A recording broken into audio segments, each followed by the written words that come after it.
Bonjour à tous, pour tous ceux qui se posent la question sur comment voyager avec un véhicule électrique, aujourd'hui j'ai décidé d'aller à Hambourg, dans le nord de l'Allemagne. Regardez ce qui se passe sur l'écran.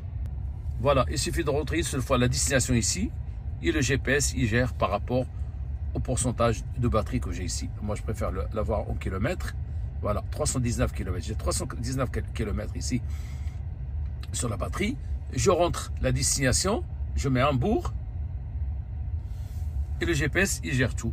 On est là, voilà, il me donne un itinéraire que je dois prendre et là où il y a les stations de charge. Voilà. Jusqu'à Hambourg. Ok. Donc, la prochaine station, c'est Valenciennes. Pourquoi? Parce que par rapport au kilométrage que j'ai ici, par rapport à la charge que j'ai ici, déjà sur la batterie. Donc, Valenciennes, on va le faire ici en pourcentage. Voilà, j'ai 71%, je vais jusqu'à Valenciennes, je dois m'arrêter là-bas et j'aurai 14% sur la batterie, je m'arrêterai 20 minutes pour charger, pour continuer. Je partirai de là-bas jusqu'à Maastricht, j'arriverai avec 15% de batterie et je m'arrêterai là-bas 50 minutes pour après poursuivre mon chemin. Voilà, et ainsi de suite. Voilà, là maintenant on va à Valenciennes, c'est parti. Une fois vous démarrez, vous n'utilisez pas un GPS autre que celui de la voiture. Si vous voulez passer par une ville quelconque qui n'est pas sur votre itinéraire, vous devez rentrer cette ville dans le GPS de la voiture et lui, il gère le reste. Plusieurs personnes se posent la question sur l'autopilote. Déjà, toutes les Tesla n'ont pas d'autopilote car c'est une option qui coûte cher. Pour que ça marche, il faut que le marquage au sol soit visible. On actionne 2 fois le commodo de droite et la voiture se positionne entre les 2 traits pour suivre sa trajectoire. Normalement, le véhicule nous demande toutes les 15 secondes de bouger le volant pour montrer notre présence.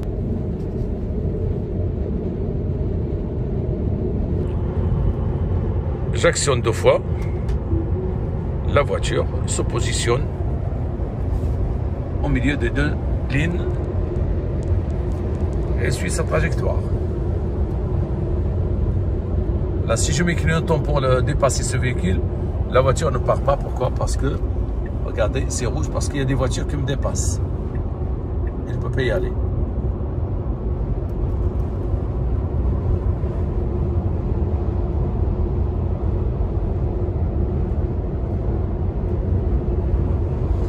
Là, il n'y a personne qui me dépasse. Je mets clignotant. La voiture change de voie. Voilà.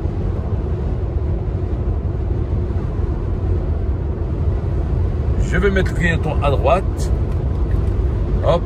La voiture voit qu'il n'y a personne. Elle va vers la droite.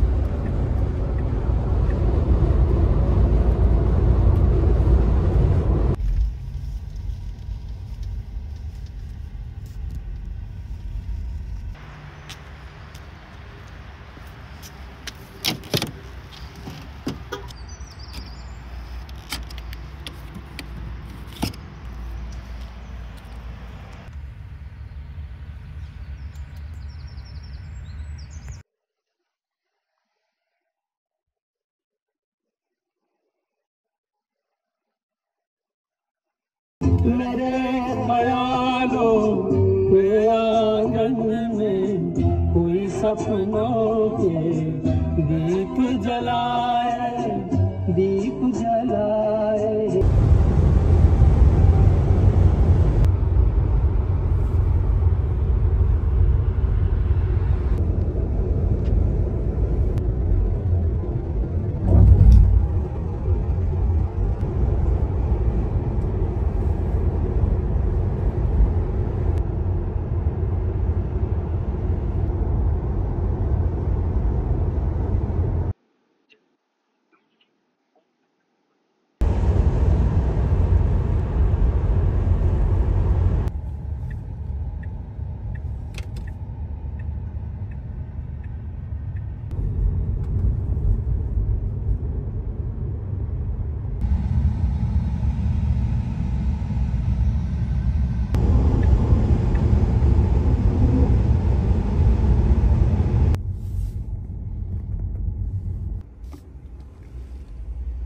j'ai prolongé mon voyage jusqu'à Copenhague et toujours pareil.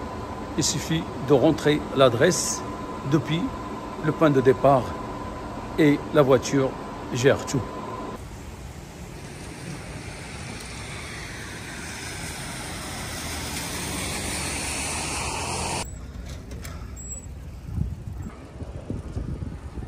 On va faire le retour vers la maison depuis Copenhague. Ici, j'ai 155 km d'autonomie qui me reste. J'ai 45 minutes pour une charge totale. Je touche la batterie. Je vois ici une charge totale. Parce que le curseur, je le vois ici à la fin. Si je touche le curseur, hop, ici, ça change. Regardez, il me reste 5 minutes. Alors par contre, moi, je vais, hop là, je vais mettre le curseur à la fin pour une charge totale. Maintien. Allez, hop, une charge totale. D'accord? Il me reste 45 minutes pour une charge totale. Maintenant, ce que je vais faire, je vais rentrer l'adresse pour le retour vers la maison. GR2, il va me donner toutes les stations de charge, les superchargeurs, hein, pour finir, pour continuer jusqu'à mon domicile. Et là, regardez ce que ça donne. Tout à l'heure, j'avais 45 minutes. Là, ils me disent, il reste 2 minutes pour poursuivre le trajet. Donc, je ne suis pas obligé de charger à 100%. Oh, ben voilà, 1 minute. Donc, c'est-à-dire que là, j'ai 170 km. Et bien, dans 1 minute, j'aurai assez de charge pour poursuivre, pour aller vers le prochain chargeur. Vous voyez, ainsi de suite. Donc, je ne suis pas obligé de rester 50 minutes. Voilà. Voilà, comme vous le voyez, le prochain arrêt, il est à 106 km. Moi, j'ai en autonomie 212. Donc, voilà, assez de charge pour continuer. J'arriverai ici avec 19% de batterie.